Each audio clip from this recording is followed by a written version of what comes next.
डॉक्टरांनी या व्यक्तीबरोबर जे केले ते पाहून कोणालाही त्याच्यावरती विश्वास बसणार नाही आणि ही पूर्ण घटना पाहिल्यानंतर आपल्याला देखील आता एक समाधान वाटेल।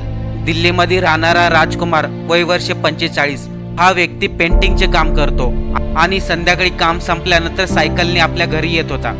परंतु रेल्वे फाटक क्रॉस करत असताना त्यांच्या सायकलीचा तोल गेला आणि ते रेल्वे ट्रॅकवर पडले आणि तेवढ्यातच त्यांच्या दिशेने एक रेल्वे आली। या घटनेमध्ये 45 वर्षीय राजकुमारचे दोन्ही हात कापावे लागले। घरामधील अत्यंत गरिबीची परिस्थिती, पेंटिंगचे काम करून आपल्या कुटुंबाचा उदरनिर्वाह चालत होता, परंतु अपघातामध्ये आता दोन्ही हाती गेले। त्यामुळे घरातील सर्वच लोक खूप टेन्शनमध्ये होते। परंतु त्यामध्येच त्यांना दिल्लीमधील सर गंगाराम हॉस्पिटलबद्दल माहिती झाली।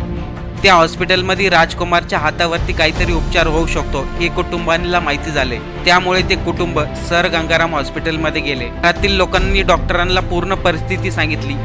तेव्हा डॉक्टरांनी देखील या व्यक्तीसाठी मेहनत घेतली।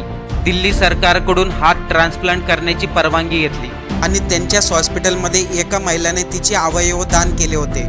सर गंगाराम हॉस्पिटलमधील डॉक्टरांनी त्या महिलेचे दोन्ही हात घेऊन 45 वर्षीय राजकुमार यांच्या शरीराला जोडण्यात आले आणि डॉक्टरांची ही हार्ट ट्रान्सप्लांट करण्याची प्रक्रिया यशस्वीरित्या पार पडली।